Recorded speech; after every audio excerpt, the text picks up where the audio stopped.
오늘은 사중복음의 마지막 네 번째 재림에 관해서 같이 말씀을 드리겠습니다. 이번 주, 다음 주 두 번에 걸쳐서 재림에 관해서 함께 말씀을 나누겠습니다. 사회학자들이 여러분 말하기를 그 나라의 인사말을 보면 그 시대의 시대상, 그 시대의 사회가 어땠는지를 알 수 있다고 이야기를 합니다. 자, 우리나라 사람들이 가장 많이 하는 인사말이 무엇일까요? 그렇죠, 안녕하세요입니다. 안녕하세요. 그리고 평안하십니까? 이 말은 다른 말로 하면 잘 지내십니까? 라는 말입니다. 잘 지내십니까? 자, 안녕하십니까? 잘 지내십니까? 평안하십니까? 우리나라가 이 안녕하십니까? 또는 평안하십니까? 잘 지내십니까?를 인사말로 하게 된 것은 역시 우리나라 시대상을 담고 있습니다. 우리나라는 지정학적으로 왼쪽으로는 대륙의 중국, 오른쪽으로는 섬나라 일본, 이 중간에 끼어 있죠. 그래서 우리나라가 반도라고 말하죠. 반도. 자, 2000년 동안 우리나라는 대륙인 중국과 섬나라 일본으로부터 끊임없이 침략을 받아왔습니다. 그래서 하루도 평안할 날이 없다고 말할 정도로 우리나라 사람들은 외국, 외세의 침략을 참 많이 당했습니다. 그래서 하루가 무탈한 것이 하루 삶의 목적이 될 만큼 하루를 무탈하게 안녕하게 잘 지내는 것, 이것이 우리 조상 대대로 우리들에게는 큰 삶의 이유가 됐던 겁니다. 그래서 안녕하십니까? 별일 없으십니까? 그 다음에 잘 지내셨습니까? 평안하십니까? 라는 이런 인사말이 우리나라의 그 인사말이 됐다고 그렇게 사회학자들이 이야기를 합니다. 또 근래에 만들어진 인사말 하나가 있습니다. 자, 힌트를 줄게요. 이걸 보니까 어떤 인사말 생각납니까? 그렇죠, 식사하셨습니까? 한 120년 전에 일제 강점기 때 너무나 많이 수탈당해서 먹을 게 없었죠. 굶어 죽는 일이 발생했습니다. 6.25 3년 동안 또 정말 못 먹었습니다. 하루 3끼 먹는 것이 쉽지 않은 시대였습니다. 그래서 밥 먹었는지 이것이 궁금하고 이것이 서로의 안부를 묻는 중요한 인사말이 됐습니다. 그래서 식사는 하셨습니까? 라는 인사말이 근대에 만들어졌다고 합니다. 이게 사회학자들이 말하는 내용들입니다. 그래서 여러분, 인사말은 시대상, 사회상을 반영하고 있고 그 시대의 중요한 가치가 무엇인가를 보여주는 것이 바로 인사말이라고 합니다. 그러면 여러분, 2000년 전에 초대교회 때, 예수님 돌아가시고 나서 얼마 되지 않았을 때, 그 초대교회 때 그때 유대인들이 하던 인사말은 무엇이었을까요? 우리나라 말도 잘 모르겠는데, 그렇죠? 외국을 물어보고. 자, 이겁니다. 주 예수여 오시옵소서.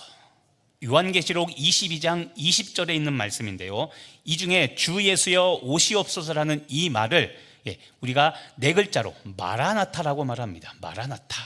이게 주 예수여 오시옵소서. 초대교인들이 예수님의 재림을 소망하는 이 마라나타라고 인사한 것, 여러분, 이 마라나타라고 인사한 것은 크게 두 가지 뜻이 있습니다. 첫 번째는 초대교회 성도들은 예수님의 재림을 기다리는 소망 가운데 신앙생활을 했다는 겁니다. 예수님이 오시기를 간절히 바라면서 신앙생활했던 것이 초대교회 성도들의 신앙생활 모습이었고요. 이걸 또 다르게 풀어보면 예수님의 재림이 초대교회 성도들의 신앙생활에 있어서는 아주 중요한 핵심 요소였다는 겁니다. 그러니까 인사할 때마다 우리나라 같으면 안녕하세요가 아니라 마라나타, 예수님 다시 오십시오, 항상 이 말로 인사를 했다라는 것이죠. 자, 우리도 그렇죠. 우리나라로 치면 처음 오늘 어떤 낯선 사람 만났습니다. 인사할 때 뭐라고 인사합니까? 안녕하세요. 우리 보통 이렇게 인사하죠. 처음 뵙겠습니다. 그런데 초대교회 성도들은 마라나타, 예수님 다시 오십니다, 이렇게 인사했다라는 거예요. 그러니까 인사말에 넣을 정도로 예수님의 재림은 초대교회 성도들에게 굉장히 중요한 신앙의 요소였다는 겁니다. 중요한 가치로 여겼다는 거죠.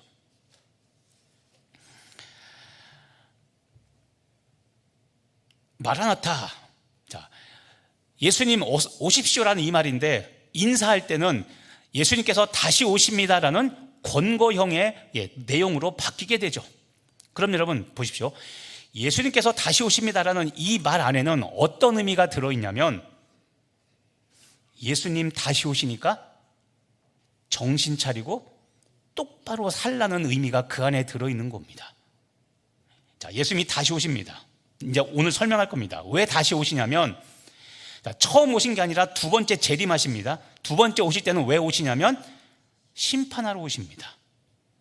심판은, 자, 잘한 사람에게는 상을 주고 잘 못 산 사람에게는 벌을 주십니다. 합치면 상벌입니다.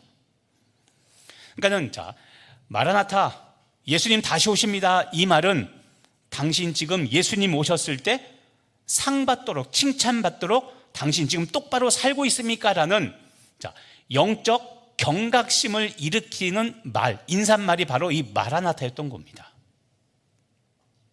자, 이건 굉장히 중요합니다. 이 5글자를 기억합시다. 영적 경각심입니다. 마라나타, 예수님께서 다시 오십니다. 그러니까 초대교회 성도들은 예수님께서 다시 오신다는 말을 서로 주고받으면서, 항상 그렇게 주고받으면서 영적 경각심을 갖고 깨어 살려고 노력했던 겁니다. 깨어 산다는 것은 거룩하게 살려고 노력했다는 것이죠. 죄짓지 않고 말과 행동과 태도로, 죄짓지 않고 말과 행동과 태도, 품은 생각, 모든 것들이 거룩하게, 거룩한 산제물이 되어 항상 하나님을 기쁘시게 하려고 그렇게 깨어 살려는 노력을 했다는 겁니다. 그런데 여러분 보십시오. 영적 경각심인데 이게 초대교회에 그렇게 중요한 내용이었다면, 자, 우리들이 자주 하는 말이 있습니다. 초대교회로 돌아가자. 그렇죠? 우리는 신앙의 표본을 초대교회로 삼고 있습니다. 그래서 뭐만 있으면 우리는 초대교회로 돌아가자라고 말합니다. 그러면 지금 말씀인 것처럼 초대교회는 인사 때마다 마라나타라고 이야기하며 예수님이 다시 오시니까 우리 정신 차리고 똑바로 살자라며 영적 경각심을 말하고 있는데, 자, 여러분들은 지금 어떻게 살아가고 계십니까? 예수님이 오신다는 거 알고 계셨습니까? 알고 계셨는데 예수님의 재림이 여러분에게는 어느 만큼 중요합니까? 초대교회는 이게 중요하니까, 이게 신앙의 핵심 요소니까 인사말을 이렇게 만들어서 마라나타 마라나타 인사하고 다녔는데, 자, 여러분, 예수님이 다시 오셔서 심판하신다는 것에 대해서 여러분들은 어떤 마음 상태로 살아가고 계십니까? 오든 말든 나하고 무슨 상관이야, 이러십니까? 자, 오늘 우리가 바로 생각해 볼 게 이겁니다. 재림입니다. 재림은 중요하기 때문에 여러분, 성경에서 재림은 300번 정도 언급이 됩니다. 정말 많이 언급되고 있죠. 그런데 우린 잘 눈치채지 못하고 있습니다.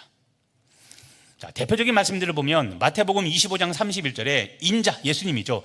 인자가 자기 영광으로 모든 천사와 함께 올 때, 자, 천사와 함께 오는 것, 이게 재림을 말하는 겁니다. 또 사도행전 1장 11절을 보면 너희 가운데서 하늘로 올라가신 이 예수는 하늘로 가심을 본 그대로 오시리라. 자, 예수님이 하늘로 올라가신, 승천하신 그 모습 그대로 다시 오신다. 역시 재림을 말하고 있습니다. 그리고 오늘 본문 말씀인 데살로니가 전서 4장 16절 17절은 재림 때 일어날 보다 세밀한 부분들을 언급하고 있습니다.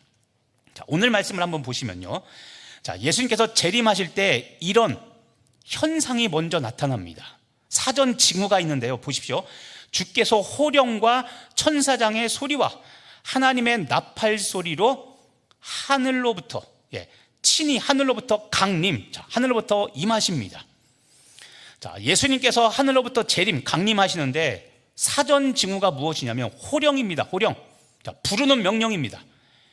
아마도 상상해 보기를, 자, 하나님이시기 때문에 여러분 우리들의 이름을 다 각자 부르실 겁니다.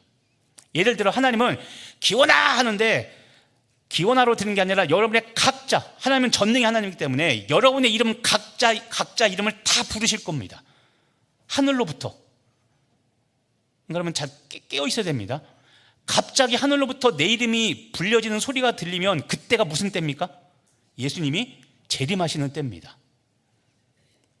또 천사장의 소리, 이건 잘 모르겠고, 두 번째 중요한 거, 하나님의 나팔 소리가 들립니다. 나팔 소리, 영어로 트럼펫입니다. 자, 어느 날 갑자기 길을 가고 있는데 하늘에서 나팔 소리가 난다. 그러면 빨리 깨달아야 됩니다. 이게 무슨 소리입니까? 예수님이 재림하신다는 사인입니다. 사전 징조입니다. 자, 그렇게 예수님이 재림하시면 오늘 말씀 보면 두 가지 현상이 일어납니다. 그게 무엇이냐면, 첫 번째, 그리스도 안에서 죽은 자들이 먼저 일어나고, 자, 우리보다 먼저 돌아가셨던 분들 있죠. 그분들이 살아납니다. 그게 그리스도 안에서 죽은 자들이 일어나고, 먼저 일어나고, 두 번째, 그 후에 살아남은 자들, 이제 우리들입니다. 우리들도 그들과 함께 먼저 우리보다 먼저 죽은 자들이 살아나게 되는데, 그들과 함께 구름 속으로 끌어올려 어디로 갑니까? 공중으로 우리가 가게 됩니다. 하늘로 올라가게 됩니다. 이게 뭐냐면 휴거된다고 말하는 그겁니다. 그러니까 먼저 예수님이 재림하실 때 죽은 자들의 부활이 먼저 일어나고, 그 다음 살아있는 우리들이, 이제 믿는 자들은 하나님께 끌려 천국으로 휴거되어서 올라가게 됩니다. 이게 두 번째 나타나는 현상입니다. 우리 교단도 우리 교단 기독교 대한 성결교회도 이렇게 재림을 중요하게 여기기 때문에, 그래서 사중복음 중에 하나, 중생, 성결, 신유, 마지막 재림을 우리 교단은 사중복음 중에 하나로 정해놓고 전도 표제로 삼았습니다. 이 말은 우리가 전도할 때 반드시 전해야 될 복음, 구원자 예수님께서 이 땅에 다시 오십니다. 그러므로 우리는 주님 오실 때까지 믿음을 지키며 거룩하게 살아가야 됩니다라는, 이것을 우리는 전도할 때 전하는 복음으로 지금 삼고 있는 겁니다. 그래서 교단에서는 헌법에 보다 자세하게 이렇게 말합니다. 우리 교단 헌법 6조 4항에 보면 재림에 대해서, 구약 성경의 예언의 중심이 그리스도의 수육 탄생, 육신의 몸을 입고 사람의 몸으로 탄생하셨다. 이걸 수육 탄생이라 한자로 이렇게 말합니다. 그런데 이건 초림이죠. 그런데 신약 성경의 중심의 내용은 그리스도의 재림이라고 말합니다. 재림. 자, 초림이라는 말은 없지만 구약 성경은 예수님께서 구원자 메시아로 처음 오신 것, 인간의 몸을 입고 오신 것, 이 초림인데, 이게 구약의 핵심 사상인데, 신약의 핵심 사상은 예수님께서 이제는 다시 오신다라, 이것이 신약의 핵심 내용이라고 우리 교단은 재림을 이렇게 말하고 있습니다. 자, 이제 구분해서 보시면요, 자, 여러분 2000년 전에 예수님께서 이 땅에 오셨습니다. 오신 목적은 무엇일까요? 죄인을 구원하기 위해서입니다. 구원. 이 구원은 예수님을 믿는 자, 십자가를 믿는 자들마다 영생을 얻어서 천국에 살게 하시려고, 구원을 주시려고 예수님이 이 땅에 오신 것, 이게 초림의 목적입니다. 그런데 재림의 목적은 아까 뭐라고 했죠? 심판입니다. 이 심판을 다른 말로 하면 구원의 완성입니다. 구원은 어떻게 완성되냐면 상벌입니다. 자, 말씀대로 예수님을 믿고 말씀대로 잘 산 사람은 상을 주시고, 믿지 않는 자는 일단 지옥에 가는 벌을 받게 되고, 상벌입니다. 그래서 예수님을 믿고 말씀대로 잘 산 사람은 천국에서 영생을 누리지만, 예수님을 믿지 않고 제멋대로 그냥 살고 싶은 대로 살아간 사람은 지옥에서 영원히 살게 됩니다. 그래서 예수님의 초림의 목적은 구원이요, 재림의 목적은 심판입니다. 자, 특히 여러분, 예수님의 이 재림, 심판은 공의의 심판입니다. 공의의 심판. 그래서 오늘 말씀 보면 재림 해놓고 뭐라고 되어 있습니까? 공의의 복음이라고 되어 있죠. 재림은 공의의 심판입니다. 공의라는 말은 굉장히 중요합니다. 왜냐하면 여러분, 우리는 사람이라서 조금 더 나를 좋아하는 쪽으로 치우치기가 쉽습니다. 자, 예를 들어 볼게요. 제가 나름대로 바르게 산다고 하는데, 제가 이제 판사입니다. 재판을 하려고 딱 법정에 들어섰더니 저하고 정말 친한 친구가 죄인으로 잡혀왔습니다. 죄를 쭉 이렇게 검사로부터 막 죄 내용을 들어보고 변호사로부터 나름대로 그 보호하는 내용을 쭉 들어봤습니다. 판사가 판결을 내립니다. 근데 너하고 정말 친한 친구예요. 친한 친구만 아니면 징역 1년에 징역 1년을 세상 말로 때려버릴 겁니다. 그런데 나랑 친한 친구니까 자, 징역 1년인데 집행유예 2년 그러면서 구속하지 않고 그냥 풀어줍니다. 그 다음 재판 딱 갔습니다. 딱 갔더니 내가 학교 다닐 때 나를 왕따시킨 이 나쁜 친구가 딱 잡혀온 겁니다. 너 잘 만났다 이 자식아. 자, 재판 과정 뚝 보니까 그냥 풀어주면 돼요. 근데 너 나 빵 셔틀 시켰지 이 자식 보자. 자, 징역 1년, 벌금도 1,000만 원, 벌금 안 때려도 되는데. 자, 우린 인간이기 때문에 치우칠 수 있습니다. 근데 공의, 그냥 의가 아니라 공의는 하나님이시기 때문에 절대 좌나 우로 치우치지 않고 정확하게 정직하게 판결을 내는 것, 이게 공의의 심판인 겁니다. 이런 거죠. 착하고 충성된 사람, 다른 말 하면 순종하는 사람에게는 하나님께서 칭찬해 주시고 그에게 합당한 상, 영생, 천국을 주십니다. 그런데 악하고 게으른 사람, 다시 말하면 불순종한 사람에게는 책망과 영벌, 영생이 아니라 영벌, 지옥이 그 사람에게 주어지는 겁니다. 근데 여러분 주목할 게 있습니다. 악하고 게으른 불순종의 사람이라고 그랬죠. 악한 사람이 벌 받는 건 이해가 되는데 게으른 사람이 벌 받는다는 것은 다시 한번 잘 생각해 보시기 바랍니다. 지금 속으로 나 게으른데, 이런 분 있죠. 나 부지런하지 않은데. 자, 여러분 하나님의 관점이 중요합니다. 하나님은 비유해 보면 악하고 충성된 종아라고 이야기합니다. 악하다고만 말하지 않고 악하고 게으른 종 두 가지를 같이 이야기하며 심판의 이유를 악한 것과 게으른 것을 같이 동급으로 본다는 것을 잊지 마셔야 됩니다. 자, 게으른 게 뭡니까? 올해 뭐 해야 되는데 에이씨, 목사님 바뀌었으니까 그냥 건너가. 한 해 잘 이렇게 보내셨습니까? 자, 게으른 것, 하나님은 여러분 악한 것과 게으른 것을 동급으로 봅니다. 그래서 악한 짓 했다고만 징벌받는 것이 아니라 게으른 것도 우리는 하나님께 벌받는 것을 잊지 마시기를 바랍니다. 이리저리 빼고, 자, 우리들이 잘 지키는 원칙이 있습니다. 순종과 충성은 내일부터, 그렇죠? 오늘까지는 쉬고, 그렇죠? 항상 내일부터. 자, 오늘도 단단히 주의 말씀 듣고, 자, 기도하자. 새벽 기도 가야지. 그런데 일단 내일은 월요일이니까 건너뛰고, 그렇죠? 내일은 쉬는 날이니까, 목사님도 쉬는 날이니까, 그렇다고 제가 월요일 새벽에 빠지는 않습니다. 자, 목사님도 월요일 쉬니까 나도 쉬고 화요일부터. 아니면 그래, 이번 주 은혜 받았으니까 이번 주는 이 주일 말씀 은혜로 살고 다음 주 월요일부터 새벽 기도 가야지. 근데 아시죠? 합니까 안 합니까? 안 하죠. 자, 게으른 것도 하나님은 악으로 본다는 것을 여러분 잊지 마시기를 바랍니다. 더 다른 관점을 보면 이런 겁니다. 장로님, 권사님, 안수집사님, 그 다음에 집사 10호 이상 되신 오래되신 분들, 자, 내 신앙 경력에 맞는 영적 성숙이 있어야 됩니다. 영적 성숙. 신앙에 내 직분에 맞는, 내 직분에 걸맞는 신앙 영적 성숙이 있어야 됩니다. 이거 없으면 내가 스스로 신앙을 키우지 못한 겁니다. 그러면 하나님 앞에 섰을 때 이것도 게으름이기 때문에 책망받는다는 것을 잊지 마시길 바랍니다. 기도합시다, 봉사합시다, 전도합시다. 그런데 직분자들이 하지 맙시다 한다면 어떻게 될까요? 이거 여러 가지 이유로 안 됩니다, 해서는 안 됩니다 계속 한다면 이게 뭡니까? 자, 지금도 있지만 게으름, 영적 게으름이 무엇인가 여러분 다시 한번 보시고 하나님 앞에 섰을 때 부끄러움 당하지 않도록 여러분 자신을 갖고 가는 부지런한 성도 되시길 바랍니다. 재림이 얼마나 중요하냐면 여러분 사도신경에도 재림이 언급되어 있습니다. 자, 빨리 머리 굴려보시죠. 어느 구절인가 찾으셨습니까? 이겁니다. 거기로부터 산자와 죽은 자를 심판하러 오십니다. 이게 재림이죠. 그러니까 재림은 중요하기 때문에 사도신경, 정상적인 일반적인 가장 기본적인 기독교인이라면 고백해야 될 신앙의 내용을 담은 것이 사도신경입니다. 근데 거기에 재림에 관한 고백이 있죠.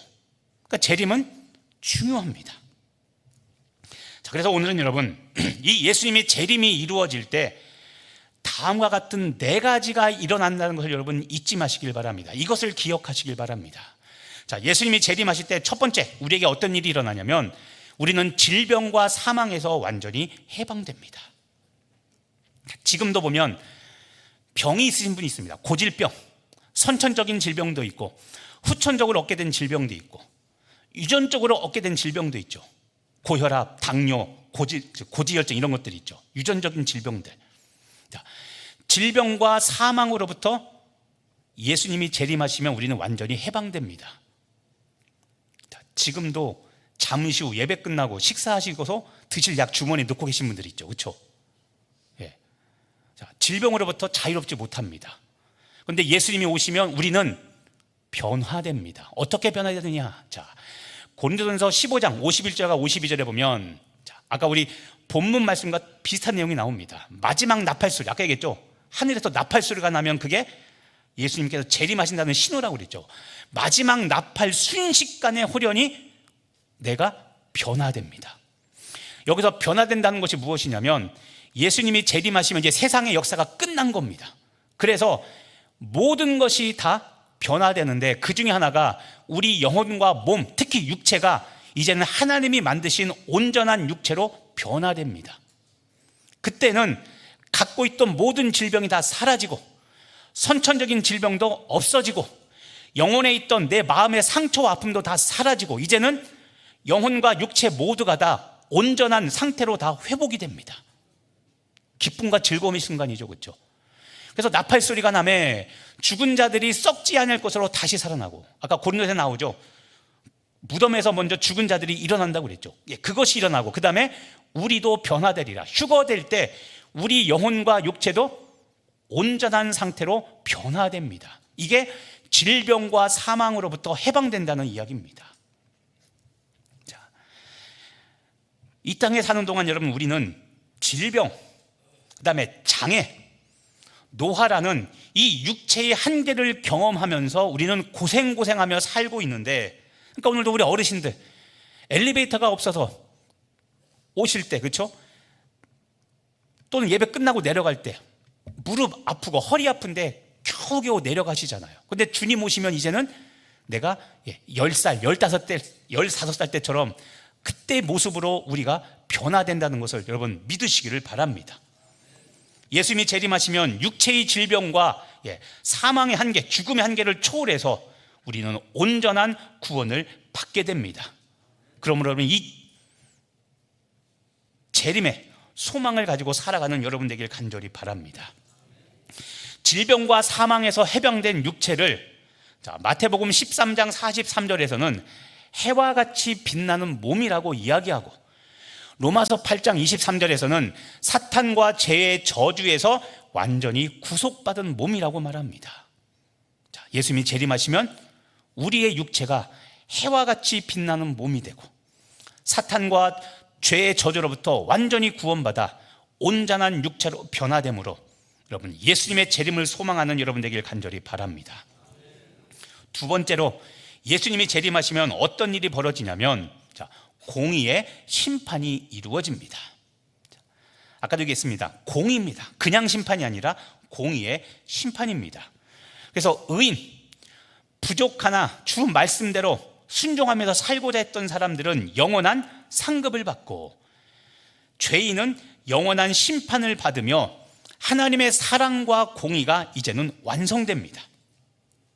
데살로니가 후서 1장 6절과 7절은 하나님의 공의를 이렇게 설명합니다. 자, 너희로 환난을 받게 하는 자들에게는 환난으로 갚으시고, 자, 나한테 환난을 받게 하는 자, 나를 고난을 주고 나의 믿음 생활을 방해하고 힘들게 했던 사람은 하나님께서 환난으로 그 사람에게 이제는 갚아주시고, 그 다음 환난을 받는 너희, 자, 환난을 받았던 나에게는 안식으로 갚아주십니다. 이게 하나님의 공의입니다. 자, 그래서 중요한 게 있습니다. 자, 주목하십시오. 예수님을 믿고 살면 우리는 세상에서 고난을 받는다고 제가 분명히 이야기했습니다. 평안을 누리기보다는 앞길에 고생길이 환하게 열립니다. 특히 그래서 세상 살면서 우리는 억울함, 그리스도인인데 억울함과 환을 지고 지내는 분들이 있는데 여러분 잘 들으시길 바랍니다. 이 세상을 우리가 살아가게 되면 분명히 하나님의 말씀대로 나는 말씀을 순종하며 잘 살아가는데 내가 노력한 만큼 이루지 못합니다. 그리고 내가 정직한 만큼 인정받지 못합니다. 나는 성실하게 정직하게 일해서 뿌렸는데 뿌린 만큼 거두지 못합니다. 당장 내일 다시 일상으로 돌아가 열심히 일할 겁니다. 그런데 나하고 입사 동기인데 나는 정말 회사 돈 1원 한 푼도 내가 쓴 적 없고 오히려 내 돈 써가면서 내가 회사를 지켜냈고 일했고 회사 물건 집에 가져온 적도 없고 회사 시간 도둑질한 적도 없고 난 정말 야근을 해도 내가 야근 수당 수당하지 않고 정말 그렇게 기쁘게 일했는데 내 동기놈은 회사 돈 조금씩 횡령하고 회사에 있는 좋은 물건 있으면 맨날 집으로 가져가고 시간 도둑질하고 일하러 나간다고 해놓고 맨날 다른 데 놀고 오고 이런 놈입니다. 그런데 나는 진금 누락되고 이렇게 일한 이 나쁜 놈 내 친구는 승진했습니다. 그래서 내 상급자 됐습니다. 내일부터 가면 인사해야 된다. 그놈한테 이사님 오셨습니까? 속 뒤집히죠. 자, 이게 우리 믿는 그리스도인들이 똑같이 세상에서 겪는 일입니다. 그러면 우리가 이런 의문이죠. 하나님이 살아계시다면 어떻게 나한테 이런 일이 벌어집니까? 하나님이 지켜주시고 보호해주신다며요. 내가 얼마만큼 주일에 열심히 봉사하고 충성했는데 하나님 나한테 이럴 수 있습니까? 자, 억울한 일이 생기죠. 저만 그런가요? 전부 다 제가 왜 저럴까 이렇게 쳐다보이는 그런 눈빛인데. 예. 자, 이럴 때 여러분 주목하시길 바랍니다. 자, 제가 종종 이야기하지만 우리가 믿는 사람으로 살아갈 때 답답하고 억울한 게 뭐냐면 악인의 형통 때문에 그렇습니다. 악인의 형통. 그게 지금 까불려졌으면, 저놈의 못된 것이 좀 드러났으면, 발각됐으면 좋겠는데 안 드러나요. 계속 승승장구하고 계속 출세해요. 나는 계속 그 자리고요. 자, 이때 오는 절망감, 이때 오는 믿음의 이 허망감, 믿어도 이게 뭔가. 근데 여러분 걱정하고 낙심하지 마시길 바랍니다. 예수님이 재림하시면 그 모든 것을 밝히 드러내 주십니다. 인류 역사상 모든 사람들 다 집합시켜 놓고 하나님께서 그렇게 악을 행한 사람들은 반드시 모든 인류 앞에서 다 밝히 드러내십니다. 얘 도둑질했다, 얘 돈 떼먹어서 집 샀다, 이거를 모든 사람 앞에서 밝히 드러내 주시고 얘는 이런 한 푼 훔치지 않고 정말 정직하게 살았다, 모든 인류 앞에서 칭찬해 주시고 상을 주십니다. 그때 우리의 억울함이 해결되는 겁니다. 믿으십니까? 예수님의 재림 때 모든 것을 다 밝혀주시고 억울함과 누명은 반드시 풀어주시고 잘한 것은 10배, 100배, 1000배 갚아주시는 것이 예수님의 재림 때 일어나는 일입니다. 그래서 우리가 해야 될 일이 있습니다. 그때까지 참고 기다려야 되는 겁니다. 하나님이 말씀하셨죠. 원수 갚는 것은 내게 있으니 누구한테 맡기라고요? 하나님한테 맡기라고 그랬죠. 특히 이야기합니다. 교회에서 자꾸 원수 갚으려고 제발 하지 마십시오. 쓸데없는 짓 좀 제발 하지 마십시오. 그것도 몰라서 계속 갚으려고 하는 사람한테 제가 말씀을 드릴지 말할지 제가 고민됩니다. 원수 갚는 것은 하나님께 있습니다. 우리가 할 일은 원수도 사랑하는 겁니다. 믿으십니까? 믿으시면 실천하십시오. 원수도 어떻게 한다고요? 1번 갚는다, 2번 사랑한다. 사랑한다죠, 그렇죠? 자, 그래서 여러분 기억하십시오. 따라서 한번 해보겠습니다. 억울하다고 시험에 들지 말고, 악인에게 상처받지 말고, 억울함과 상처를 인내와 믿음으로 이기며 살라. 새기시길 바랍니다. 예수 믿으면 반드시 억울한 일이 있습니다. 그런데 억울하다고 시험에 들지 마십시오. 목사님, 저 이해 못합니다. 나 시험에 들어 교회 안 나옵니다. 그럴 수 있어요. 억울할 수 있는데 자, 일주일만 억울하시고 풀어야 됩니다. 본인 스스로. 상처받을 수 있습니다. 상처받는 게 잘못된 거 아닙니다. 상처받을 수 있죠. 근데 악인, 죄인들에게 상처받았다고 상처 평생 지금도 짊어지고 사시고 있다면 다시 생각하십시오. 시험에 들고 상처에 든 이유가 무엇인지 아니까 원인 중에 하나가 상대방이 아니라 나에게도 원인이 있습니다. 제가 항상 이야기하죠. 나의 미숙함입니다. 예수님이 십자가에서 못 박히신 다음에 얘들아 나를 팔아먹은 저 가룟 유다 때문에 나 상처받아서 나 부활 승천 못할 것 같아 이 말 하셨습니까? 아니면 예수님이 나 가룟 유다 때문에 상처받았으니까 니들이 가룟 유다 잡아도 돼지 원수 갚아줘 이렇게 말씀하셨습니까? 그런 말씀 안 하셨죠. 저들이 하는 것을 아버지 저들이 하는 것을 모른다고 이야기하면서 저들의 죄를 용서해달라고 한 게 그게 예수님이셨습니다. 우린 누구 닮아야 됩니까? 예수님 닮아야 되죠. 그러니까 좀 얘기했죠. 원수 갚는 거 자, 갚아야 됩니까? 아니면 사랑해야 됩니까? 사랑해야 된다고 그랬죠. 제발 교회적인 합죠. 교회. 자, 이게 뭐냐면 여러분 이게 재림신앙인 겁니다. 재림신앙. 우리 교단은 자랑할 만한 게 하나가 있습니다. 일제시대 때 교단 폐쇄당했습니다. 이유가 뭔지 아십니까? 예수님께서 재림하신다는 저 재림신앙 때문입니다. 사중복음 중에 저 재림 저것 때문에 우리 교단은 교단 폐쇄당했습니다. 재림은 왕 대신 예수님께서 이 세상에 다시 오셔서 이 세상을 다스린다는 겁니다. 근데 일본 놈들은 죄송합니다. 일본 놈들이라고 해서 왕은 천황밖에 없는데 무슨 예수가 왕이냐라고 해서 기독교 대한 성결교회를 없애버렸습니다. 장로교 고신 측이 주기철 목사님을 그쪽 계열입니다. 주기철 목사님은 순교하셨죠. 그러니까 죄송합니다. 다른 교단 이야기해서 그러니까 고신 장로교 측에서 여러 파가 있는데 그러니까 고신 측이 이 이야기를 하면 다른 장로교가 아무 말 못합니다. 왜냐하면 다른 교단들은 일제 신앙 횡포 앞에 신앙 숭배, 우상 숭배 무릎 꿇고 천안 숭배하고 이렇게 무릎 꿇었기 때문에 할 말이 없는 겁니다. 근데 저희 교단은 무릎 꿇지 않고 버티다가 그냥 교단 폐쇄당했습니다. 이게 자랑스러운 우리 성결교단의 믿음의 유산입니다. 그게 이 재림신앙입니다. 그런데 여러분 보십시오. 우리가 이 귀중한 유산을 신앙으로 지금도 삼아서 가야 되는데 아까 얘기했죠. 주님 다시 오십니다. 이 말은 당신 거룩하게 살아야 됩니다. 이 말입니다. 근데 제가 계속 강조하죠. 예수 믿으면 거룩하게 변화되어 살아가는데 구원받은 건 이미 예전이고 변화되지 않은 건 수십 년이고 주님 다시 올 때로는 어떻게 예수님 맞이할 겁니까? 나팔 소리 났을 때 두 가지 반응이 나타납니다. 마라나타 주 예수여 오시옵소서 기쁨으로 나가는 사람이 있는 반면 나 요즘 신앙 바닥치고 있는데 이번 주 목요일부터 토요일 어제까지 행사했죠. 나 어제 야행 여기 가서 어제 술 마셨는데 하필 이때 오시네. 어떻게 하실 겁니까? 나 어제 밤에 나이트 가서 발바닥에 떼 뱉기고 왔는데 마누라 두고 다른 여자 만나서 미팅하고 왔는데 그럼 어떻게 하실 겁니까?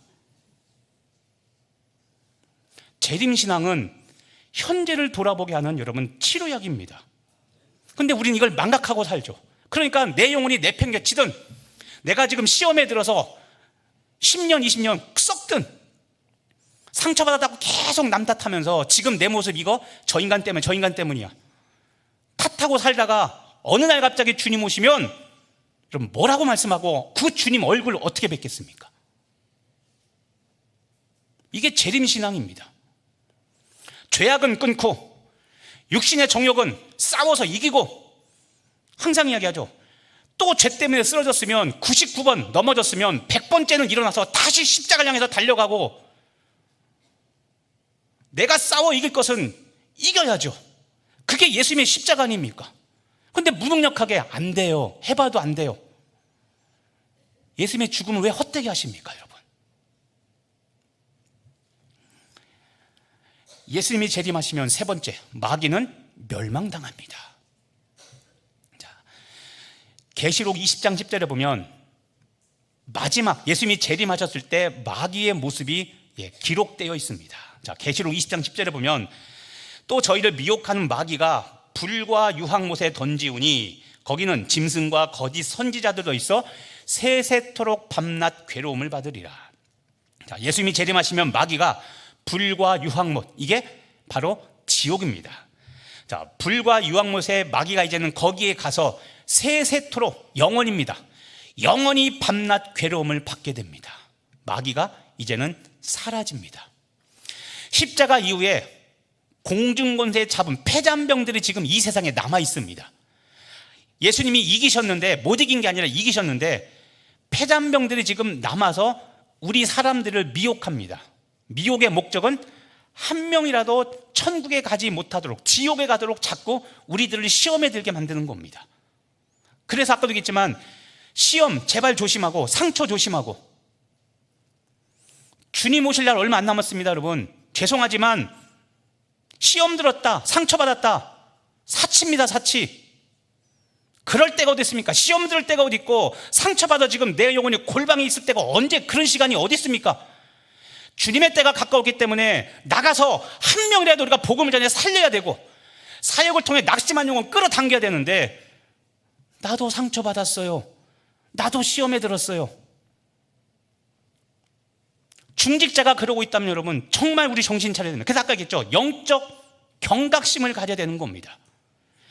재림의 복음 앞에, 재림 공의의 복음 앞에 영적 각성, 경각심을 갖고 잠자는 영혼들이 다시 일어나야 됩니다. 주님은 언제 오실지 압니까? 모릅니까? 예, 모릅니다. 다음 주에 다시 자세히 할 겁니다. 주님은 언제 오실지 모릅니다. 근데 아까 얘기했죠, 제가 비유로, 요즘 계속 신앙 개판이고 코로나 이후에 내 신앙 바닥치고 있는데, 주님 오신다면 여러분 기쁘고 즐겁게 주님을 맞이할 겁니까? 아니면 부끄러운 구원 당하시겠습니까? 자, 마귀가 어떤 존재냐? 여러분, 마귀는 요한복음 8장 44절에 보면 마귀는 살인자입니다. 그리고 거짓의 대장입니다. 거짓의 아비입니다. 또 고린도서 11장 14절에 보면 광명의 천사로 가장한 존재입니다. 자, 광명의 천사로 가면 쓰고 있는 존재입니다. 그래서 마귀는 우리를 항상 유혹합니다. 꼬십니다. 그래서 분별력을 가지고 잘 판단해야 됩니다. 항상 그렇습니다. 육신에 보기에 좋은 것을 하나 놓고, 정말 영적으로 고난 딱 두 가지 딱 놓고 육신의 것을 자꾸 택하라고 말합니다. 하나님께서는 널 사랑하셔, 너 고생하는 거 원하지 않으셔, 그러니까는 힘든 거 하지 말고 이거 가보십시오. 결말은 죽음입니다. 그래서 여러분, 우리가 잘 분별해서 항상 기독교의 기본은 자기 부인과 십자가입니다. 자기 부인은 결코 경쾌한 즐거운 경험이 아닙니다. 여러분은 여러분 모습대로 살고 싶죠? 여러분 성질 건드리면 죽어, 이 말 하죠, 그렇죠? 나는 예수 믿어도 내 모습대로 살려고 합니다. 그런데 나를 부인해야 돼요. 십자가 져야 돼요. 십자가 접으시오. 빨리 전력질 살 수 있나? 천천히 고생스럽게 가야 되죠. 그런데 여러분, 속도가 중요한 게 아니라 방향이 중요한 겁니다. 자기를 부인하고 십자가 지고 주님 바라보고 나가면 그게 성공이고 그게 복인 겁니다. 이건 경험해 봐야 하는 겁니다. 마귀는 광명의 천사로 가장해서 지금도 우리에게 편한 길 가라고, 좁은 길 가지 말고 세상 사람들이 가는 넓은 길 가라고, 좁은 문 들어가려고 하지 마. 십자가 지고 어떻게 좁은 문 들어가? 네 몸도 못 들어가는데 무슨 십자가를 지고 가. 넓은 문으로 가, 넓은 문으로 가. 이게 뭡니까? 세속적 성공주의죠. 항상 말하는 과정은 필요하지 않고 결과만 잘 되면, 교회도 정신 차려야 됩니다. 성도 많아지는 것 제발 기도 목표로 삼지 마십시오. 교회 커지는 것 기도 목표로 삼지 마십시오. 우리가 앞으로 교회를 지어도 크게 짓는 것은 절대 저희 기도 목표에 없습니다. 빚져서 많이 짓는 것 다 소용없는 일입니다. 안타까운 이야기지만 여러분, 저는 여기 계신 모든 성도들이 예수님 재림하실 때 천국에서 만나기를 간절히 소망합니다. 그런데 안타깝지만 이 중에서 천국에 뵙지 못할 분도 적지 않습니다. 왜냐하면 예수님을 모르시는 분이 너무나 많습니다. 예수가 우리의 구원자 되신지, 어떻게 구원받는지 모르시는 분이 여러분 생각보다 많습니다. 그래서 영적 경각심을 제가 가지라는 겁니다. 우리가 왜 믿고, 우리가 믿는 이유가 무엇이고, 우리가 교회 다니는 목적이 무엇인가를 다시 알고 배워서 천국 백성답게 살아가야 됩니다. 그래야 주님 오실 때 우리는 영광스러운 구원을 맞이하며 재림의 날에 기쁨으로 우리는 그 천국 잔치에 임할 수 있게 되는 겁니다. 마지막으로 예수님이 재림하시면 우리는 새 하늘과 새 땅을 보게 됩니다. 하늘과 땅인데 새 하늘과 새 땅입니다. 기존에 있던 하늘과 땅이 아닌 이전에 보지 못한 하늘과 땅이 열린다는 겁니다. 이 말은 저주받았던 우주와 모든 피조물들이 다 회복된다는 겁니다. 아담과 하와가 선악과 범죄를 저질렀을 때 저주를 땅이 받습니다. 하나님이 땅을 저주하며 이 말씀을 하십니다. 너는 이제부터 가시덤불과 엉겅퀴를 낼 것이라고 이야기합니다. 이게 상징적인 말입니다. 자, 완벽했던 에덴 동산인데 이제 아담의 범죄로 인하여 땅에 저주가 임했습니다. 그게 엉겅퀴와 가시덤불입니다. 이 말은 우주, 세상이 이제는 파괴됐다는 겁니다. 그래서 지금 우리가 광고 시간에 얘기했지만 강릉 땅에 이런 가뭄이 있는 것, 에덴에는 원래 가뭄도 없고 홍수도 없고 태풍도 없고 하나님이 다시는 완벽한 곳인데 이제는 살다 보니 똑같은 나라인데 아랫지방에서는 물난리가 물이 많아서 난리인데 우리는 지금 물이 없어서 난리죠. 태백산맥을 기준으로 동서가 완전히 다른 삶을 살고 있죠. 남극에는 지금 빙하가 내려서 인류, 기후위기, 엘니뇨, 라니뇨 이런 걸로 지금 전 세계가 시름시름 앓고 있죠. 이 모든 것들이 여러분 사실은 말세의 징조입니다. 과학은 발달하고 문명은 발달하고 먹고 사는 것들은 너무나 편해졌고 AI 때문에 이제는 노력하지 않아도 얻을 수 있는 것들이 너무나 많아졌는데 기본적인 자연 환경조차 우리 인간이 컨트롤 못하죠. 이게 하나님의 위대하심을 보는 증거 중에 하나입니다. 아무리 과학이 발달해도 그럼 피 한 방울 만들지 못하지 않습니까? 피가 단백질이라는 것은 이미 과학으로 다 밝혔습니다. 그런데 이 피를 못 만들어냅니다. 만약에 피를 과학으로 만들어낸 한이 있다면 그제는 진짜 재림이 가까운 때라는 것을 우리는 알면 됩니다. 말씀을 정리하며 새 하늘과 새 땅, 계시록에서는 이것을 새 예루살렘이라고 말합니다. 완전히 회복된 이제는 천국, 새 하늘과 새 땅, 새 예루살렘에서 우리는 이제는 어린 양의 혼인잔치와 함께 이제는 영원히 기쁨의 삶을 살게 됩니다. 그래서 계시록에서 새 하늘과 새 땅이라고 언급을 하고 있죠. 베드로후서에서도 마찬가지입니다. 새 하늘과 새 땅을 바라본다고 이야기합니다. 자, 말씀을 정리하면서 마지막으로 다시 한번 부탁합니다. 여러분, 예수님의 재림을 사모하시기를 바랍니다. 아까 얘기했죠. 재림신앙. 자, 천국을 꿈꾸며 살아가시기를 바랍니다. 천국을 바라보며 이 세상을 이겨내는 우리 강릉 성결교회 성도들 되길 간절히 바랍니다. 특별히 재림신앙을 가지고 현재의 고난을 이겨내시기를 간절히 바랍니다. 예수 믿어도 현재의 고난은 이어집니다. 그런데 현재의 고난을 이겨낼 큰 힘이 무엇이냐면 재림신앙입니다.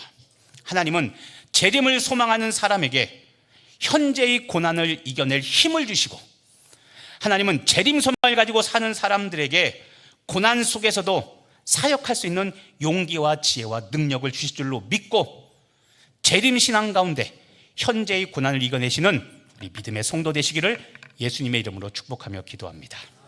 기도하겠습니다.